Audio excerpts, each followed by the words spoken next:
Just win, baby. It's probably what Ryan Day told his team after the game at Northwestern. The game was absolutely just gross. I mean, in terms of like the weather, the gameplay, it was a hard watch. Ohio State ended up winning the game 21-7. If you're an Ohio State fan, I got some bad news and I got some good news. Going to get to both of it, but I'll just say this. You can't go broke taking a profit. And Ohio State getting a win yesterday, I don't care who it was against. In those kind of conditions, regardless of how you played, you got to win in a tricky external environment on the road, all right? So we'll just leave it at that. The bad news for Ohio State fans is this is something you have now seen a couple of times. And when I say you've seen this, I mean you've seen kind of a slower start, kind of a trying to get the whole car into gear.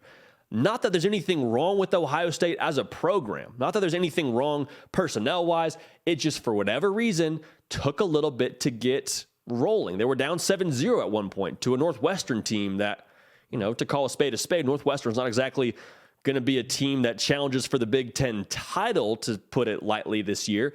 So you were frustrated by that. If you're an Ohio State fan, you're saying, why does it take so long to get rolling? Well, for starters, I think a lot of it has to do with the weather. I mean, CJ Stroud threw for 76 yards. I would be very, very surprised if we ever see another performance like this from CJ Stroud where the wind and the rain is playing a factor and he has that kind of stat line. So to put it in that sense, I think you can really blame a lot on the weather. Now, the good news is for Ohio State, they've still shown what they can do. Like, I don't think you're looking at this game saying, man, is Ohio State not who we thought they were? Are you questioning, wow, is Ohio State on the same playing field as Northwestern? Of course not. Nobody's saying that today. What you're saying is, okay, gross situation, bad team on the road, classic sort of, sleepy spot, I suppose. I mean, you're favored by 38.5 points going into the game. Found a way to win. Found a way to eventually get it into gear and win the game 21-7 with a lot of the external going against you.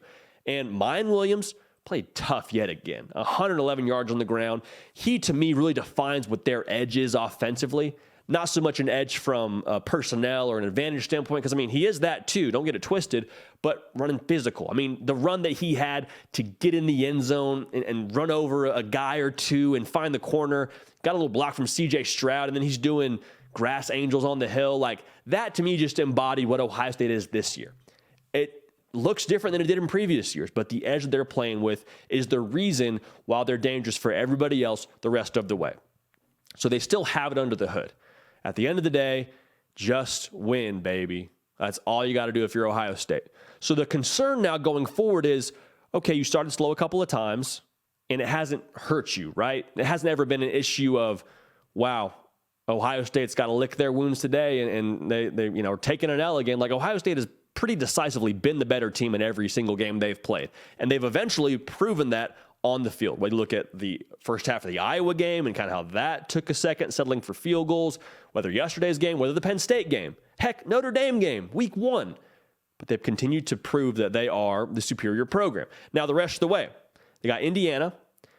They go to Maryland. And Maryland is not a world beater, but just schematically, advantage-wise, they have some guys on the outside, got a quarterback that can make some plays. You just wonder, if you start slow against a program like that, and for whatever reason you go down a score or, God forbid, more than that, what happens? Now, I'll say this. Ohio State doesn't have to start slow. And I don't anticipate that being a thing for them the rest of the way, but just something to keep an eye on. Then obviously you have the game at the end of the year against Michigan. I fully expect in that game the whole start slow kind of scenario to be fully sorted out and taken care of because they got it under the hood. They got it under the hood. And I think that's the key thing I want to say. It's a car, right? Ohio State is a Ferrari. It's got some off-road tires that you can use defensively. You got the best engine in the country with CJ Stroud and that receiving core and Travion Henderson. Like, this is a Ferrari. Once you get it finally tuned up perfectly and you get out of the blocks hot, I don't know there's anybody in the country that can hang with you. Like I've said before, I think they're the most complete team in the country today. Yesterday, I'll say it again. Bizarre conditions, bizarre setup, some bizarre stat lines. Great teams find a way to win in bizarre fashion. That's what Ohio State did. That's it for us here in the hard count. Don't go just yet. If you haven't subscribed yet and you're an Ohio State fan, we'd love to have you. We've had a lot of the Buckeye faithful already join the party. So if you have, thank you. If you haven't yet, come join us. We have a good time over here, all right? Nick Brake doing the real heavy lifting. Like I just said, you can help drive this whole operation by subscribing. Also follow me on social media. Do a lot of things there that we incorporate into the show here. So Instagram and Twitter at JD Piquel. Follow me there. We'll have a good time. All right? We're going to keep the party rolling. We will see y'all next time.